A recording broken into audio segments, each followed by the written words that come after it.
Greetings and bienvenue, Midnight Crew. Thank you for returning to this broadcast, and welcome to new viewers joining us for the first time. If you like a video, then feel free to subscribe. Some viewers may find the following video disturbing. Viewer discretion is advised.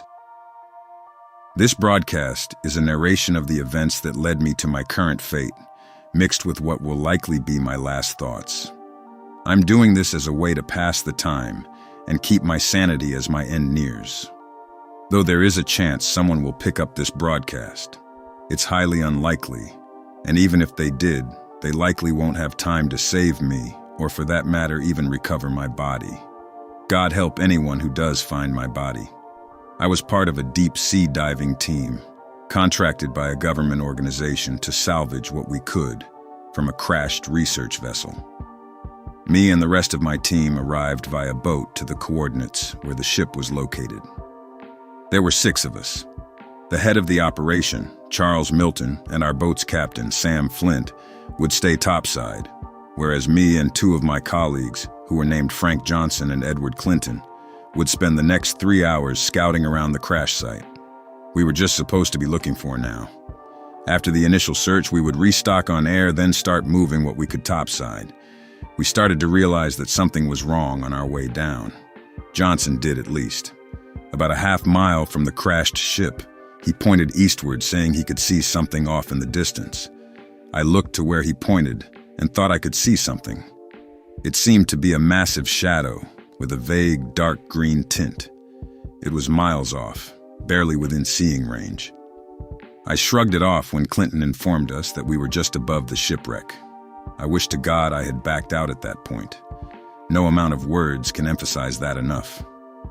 Milton radioed down to us, telling Johnson to stay above the wreckage while me and Clinton explored the interior.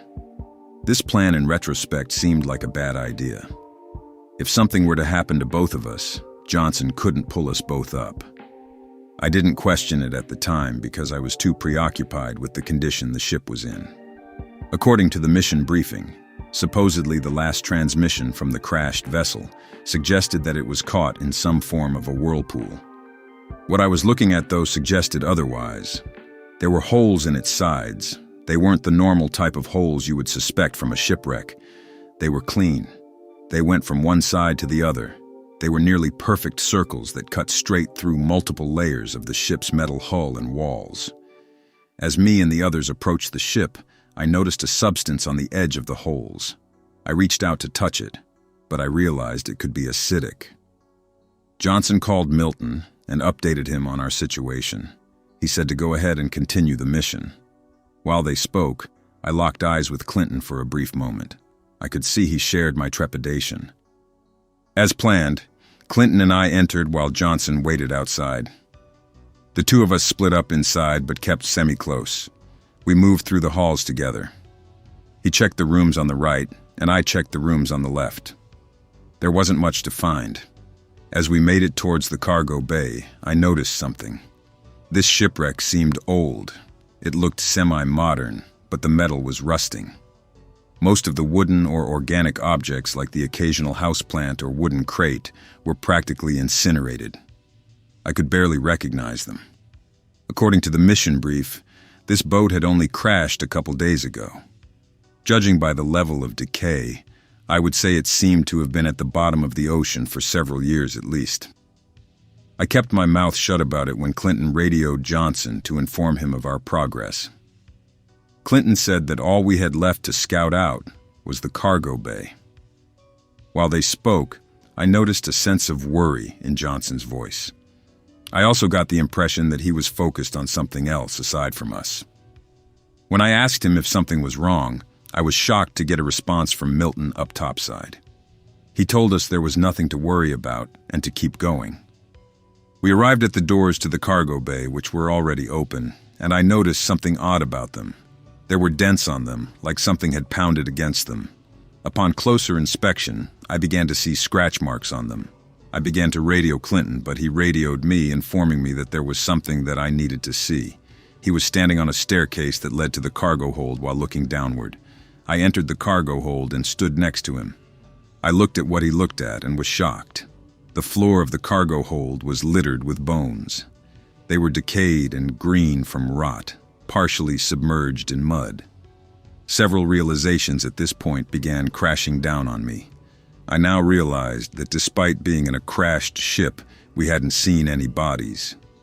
Seeing the state those bones were in ended any doubt I had that this shipwreck was older than the brief had let on. As my mind began to process all this, Johnson radioed in one last time. He sounded scared and on the verge of tears. He quietly asked me and Clinton to please hurry outside. He stopped talking before the radio went out as I could still hear him breathing. I could tell all the way at the bottom of the ship that something was deeply wrong. My mind for a split second flashed on an image of a scared animal the size of a house cat being cornered by a rabid bear.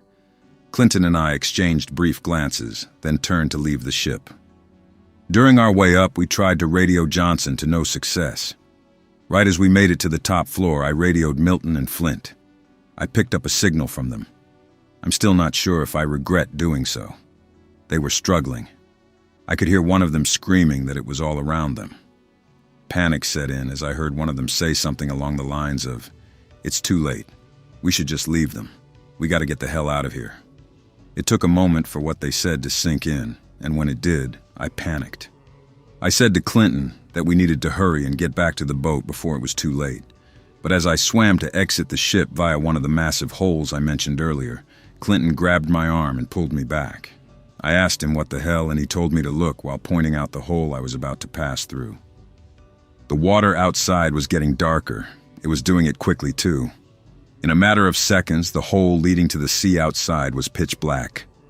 I suddenly got a gut feeling telling me to flee. I turned around only to find that Clinton had already acted on my idea. I followed him, far too panicked to think about my actions. As we turned a corner, I could hear a crunching sound coming from where we were just at, followed by the whole ship shaking and starting to turn. Whatever was outside was capsizing the whole ship. I didn't know of any sea creature that could have that amount of size and strength.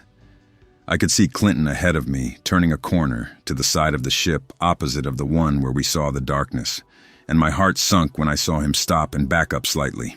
I swam past him, then saw something I still have trouble describing. I saw through a hole in the ship's hull something white. It was moving, and it had an organic texture. As what I was seeing fully sunk in, the white was replaced with a glass-like black that still had organic implications to its texture. I backed down into the hallway and looked over my shoulder to Clinton, who had an expression that could be described as dead silent. I began to radio Milton and Flint, unable to think of anything to say when it started. I could feel myself being pulled towards the hole. I realized the thing outside was being drained from the ship. I was pulled back down the hallway, and I once again saw the hole in the hull of the ship. It was darkened, but this darkness was different. There was no organic texture, or any texture at all for that matter. It was pure darkness, the darkness of the inside of the monster's mouth. As I was about to pass through the torn hull and enter the creature's mouth, something grabbed my leg. I turned to see it was once again Clinton holding me back. He had my leg in one hand and held onto the edge of the hull, tear with the other. I could see from his expression this was painful for him. He was grunting in pain, yet still gave out a reassuring smile when we both made eye contact. The sucking stopped, and Clinton pulled us both back through the gap in the hull. We swam back down to the lower depths of the ship in a hurry with our hands around each other's shoulders. I noticed as we swam, Clinton was obviously injured. I had to do most of the work. Eventually, we reached the outside of the cargo bay on the bottom deck, and Clinton said he needed a break. I leaned him against a wall and tried to radio the rest of the team. I got static from Johnson's radio, but when I called Milton and Flint, I heard them talking. I couldn't make out what they were saying, but when I spoke, Milton quickly picked up the radio and responded. He asked me if I was alive, and before I could answer him, he told me to shut up. I didn't understand and yelled that we needed backup. As I did, I heard Flint yell, "Oh shit," in the background, followed by the sound of a massive splash of water. Then the two of them screaming, followed by the sound of an electrical sound that I've come to accept as the radio short-circuiting. This was followed by Clinton and I staring at each other in silence. We floated in the flooded ship, waiting for nothing as our air ran down to nothing. With Milton and Flint likely dead and having no idea where Johnson was, I told Clinton we needed to think of something fast. He turned to me and said, "I don't think I can make it on my own, John," marking the first time someone on our team used my first name. I couldn't look him in the eye. I turned to search the flooded chamber in vain hope of finding something that could help us in our desperate situation. I saw nothing but the rotting green-white bones of the dead crew around me. I picked up one of the skulls and held it in my hands, wondering what happened to these people.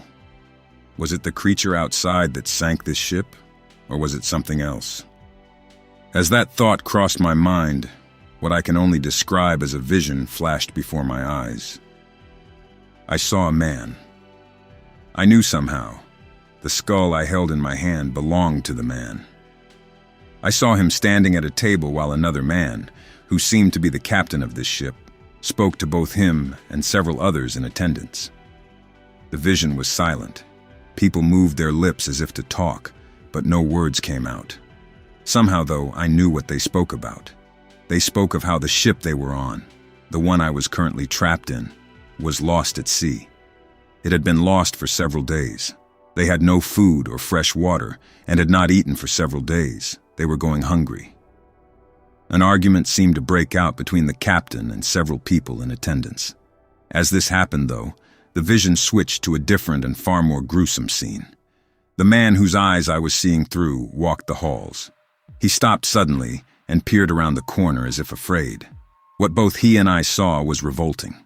A fellow crewmate, one from the earlier flashback, was kneeling before the blood-soaked body of the captain. It was clear the man was feasting on the captain's corpse. As this happened, the cannibal looked up. Even though there was no noise in my vision, I could tell he said nothing. The protagonist of my vision and the cannibal just stared at each other in silence. As they did, there was a fade into another gruesome scene. The host of my vision and his cannibal accomplice were in what seemed to be a bunk room filled with corpses. The two were both hard at work, pulling organs out of their fellow crewmates to eat. The door to the room opened, and they turned to it as the scene switched one more time. This time, both the man who served as the point of view and the cannibal accomplice were tied up in different corners of the cargo bay I was trapped in. The POV man turned to the door and saw his sane former crewmates who had evidently apprehended the two close the door. He busted out of his binds and ran to the door trying to open it. They had obviously locked it. He pounded against the door and scratched it till his fingernails broke off and bled. When it became obvious that wouldn't work, he turned to look at the room he was in. The cargo bay was filled with the bloody corpses of his victims that were left there to rot with him. I could tell he was hungry. Yet he walked over the still somewhat fresh corpses and stood before his former partner, who sneered and backed further into the corner knowing his fate. Before I could see what happened next, the vision ended. As it did, I realized I was standing in front of Clinton. He had a stern, angry look in his eyes. But underneath that, I could see fear. He knew what I was about to do. I grabbed his neck and held him against a wall. He punched my mask, but his hand was obviously injured from saving me earlier. I grabbed the tube connecting to his air tank and pulled it. I saw water fill the inside of his mask. He went limp and fell to the ground. I took his tank and hooked it up to mine. By my calculations, this air should be enough for me to reach the surface.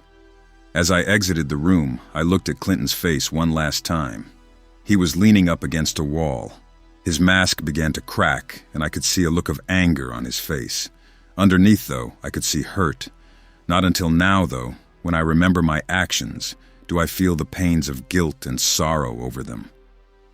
I rushed up to the top deck. I located one of the holes in the ship's hull and peered outside of it.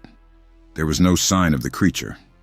I swam up to the top of the ship and peered around, expecting something to leap out and attack. There was nothing. I was alone in the deep. I swam up towards the surface. As I did, the water seemed to grow darker the higher I got. As I was only 20 or 30 feet from the surface, I looked back down and saw something that made the cold-blooded demeanor I gained from that strange vision melt away and replaced it with a renewed sense of impending doom. The water below me was dark, far darker than it should have been. Whatever I was seeing wasn't solid, although it was getting there. I thought I could be having a paranoid delusion until something happened that confirmed my feeling of dread. As the darkness became a solid mass of shadow, an eye in the middle of it formed. It was nothing like the eye of a creature you would expect in the deep sea. It was the eye of a man, white with a pupil that was somehow darker than the rest of the shadows surrounding it in the center. It stared straight at me. I began to feel myself being pulled downward. I knew I was a dead man at that moment. Then my radio, for the first time in hours, sounded off. It was Johnson. He said that a rescue helicopter had picked him up, and they were doing one last sweep for survivors before returning to land. A ray of hope lit up in me for the first time since this incident started. I looked above the surface and saw the helicopter hovering directly ahead of me. I then looked to the depths below and stared at the shadow creature again as I pulled Clinton's air tank off my back and busted off the top. Air came spewing out, and it rocketed me upward to the surface. I broke through the surface and screamed over the radio for Johnson to pick me up. As I did, I saw a rope ladder drop down in front of me. I grabbed it and started climbing up. While I did so, I saw Johnson looking back down at me. He had a look of worry that turned to horror seconds after we made eye contact.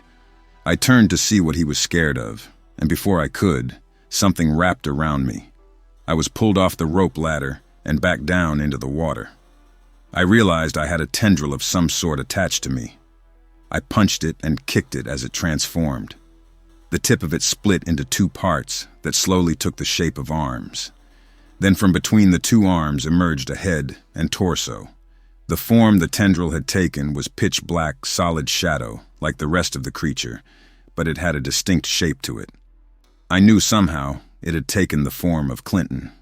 No, it was Clinton. I could see the same look of rage and betrayal he had the last time I saw him. The creature had brought him back somehow. He grabbed my neck and we started to descend. As I did, I looked into the creature's eyes and saw what it truly was made of. The pupil wasn't made of shadow, but rather faces that sneered and twisted in a mix of rage and sorrow. They were the faces of the betrayed, those who were killed by fellow mariners in a bout of ocean madness. I could see the faces of the wrecked ship's crew who were cannibalized and many others. I made eye contact with the shade of Clinton one last time as I was pulled in. That's where my story ends. I'm still underwater somewhere.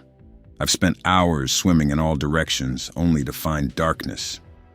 There is no surface here, nor is there a sea floor. I was afraid that my air was going to run out at first, but I've since discovered my tanks are cracked and full of water.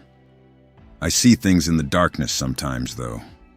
Faces of the cannibal that ate the sunken ship's captain and the man whose point of view the vision came through, along with others.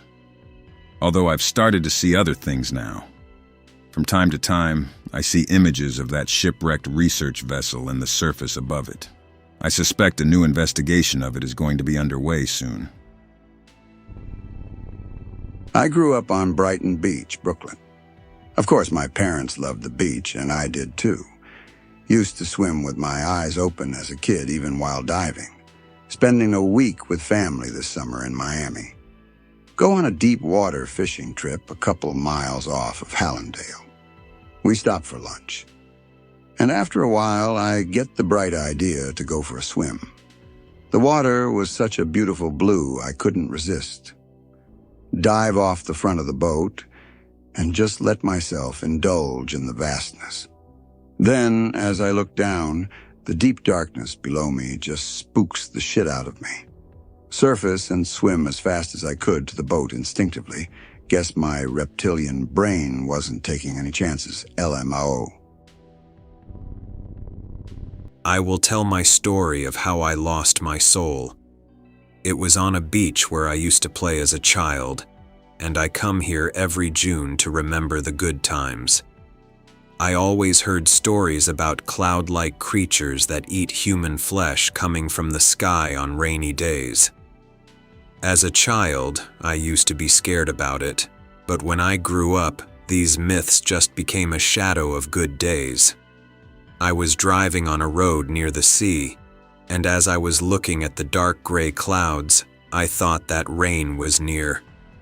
I started to look fixedly at the shapes of the clouds.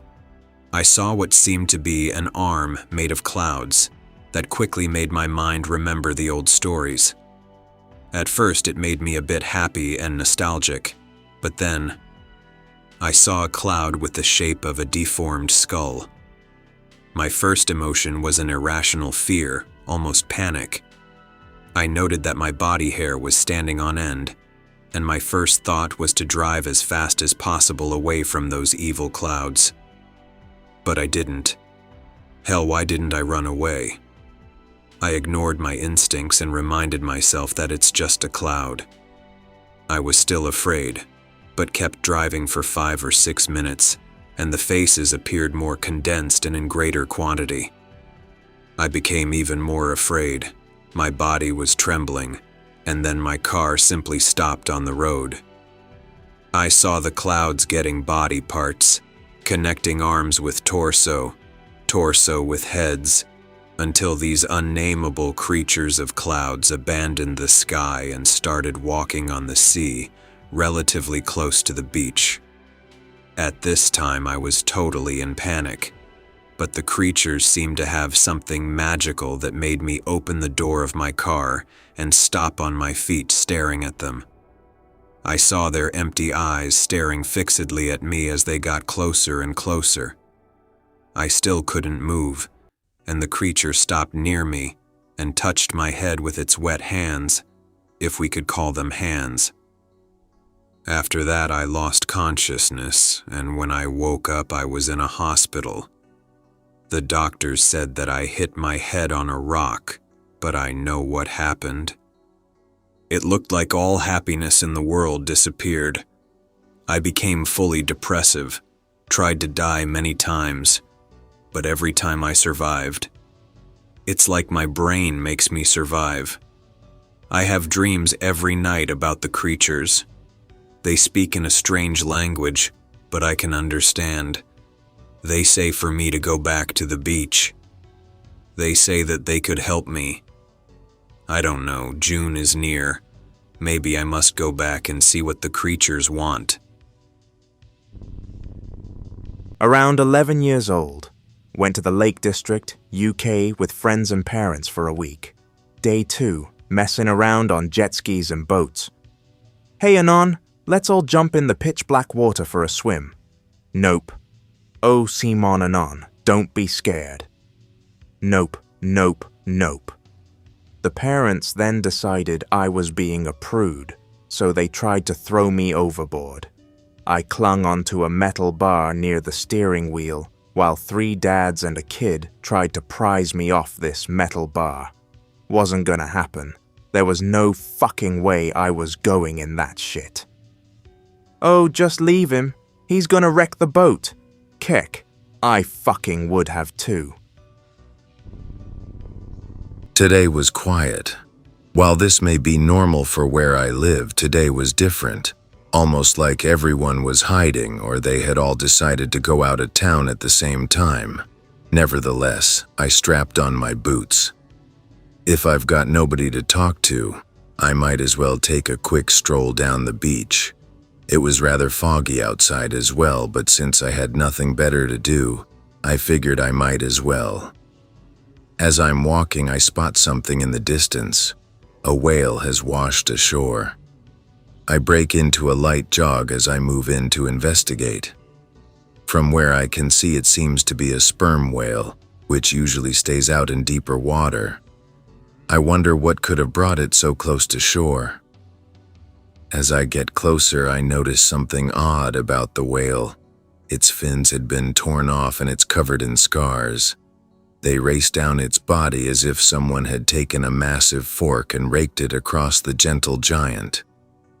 I began to call for someone to help get it off of the beach, but nobody was outside, so I just sort of stood there for a while wondering what to do. Just then, I hear seagulls flying overhead in a panic. Off in the distance, about 2 or 3 kilometers, I see a shape forming in the fog. It must be my eyes playing some kind of sick joke.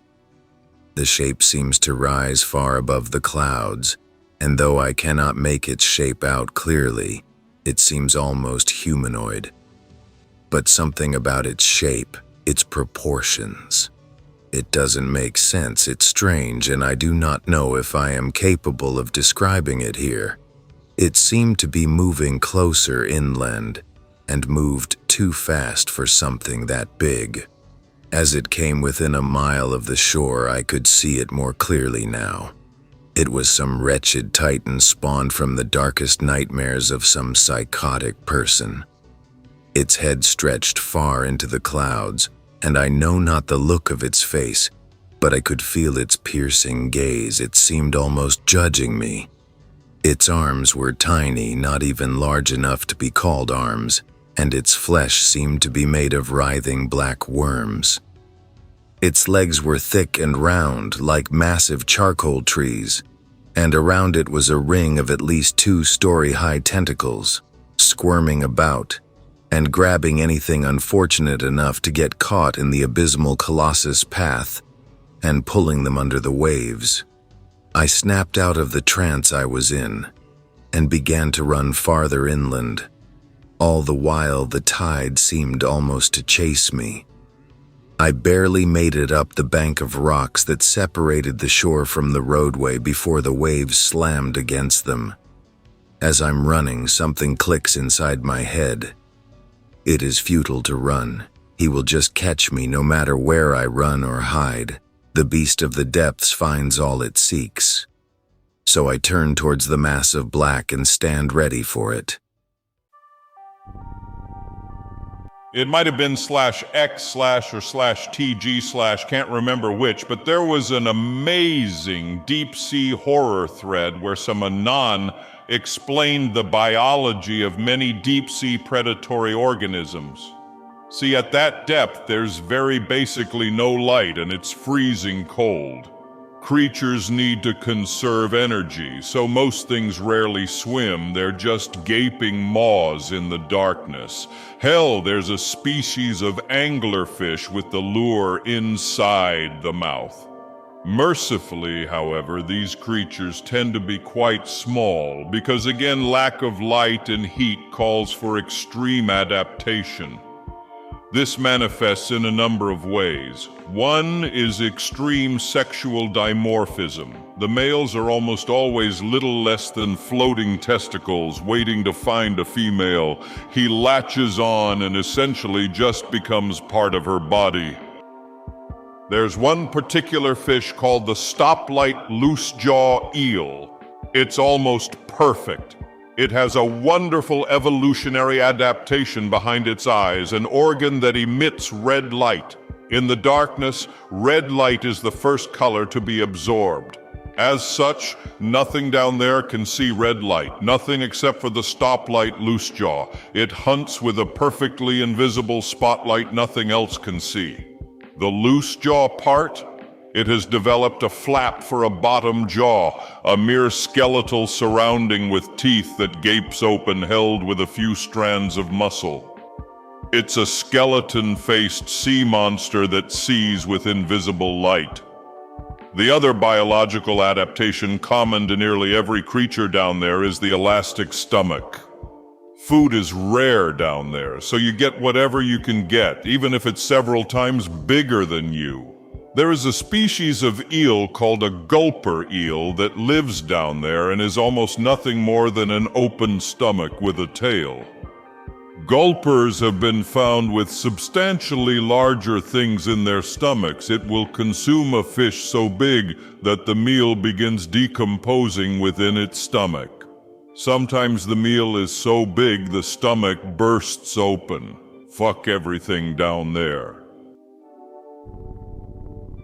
I hope that you enjoyed tonight's broadcast. If you enjoyed tonight's story, then please subscribe to the channel as more Greentext will appear daily. A new broadcast will appear when the clock strikes midnight Central Time.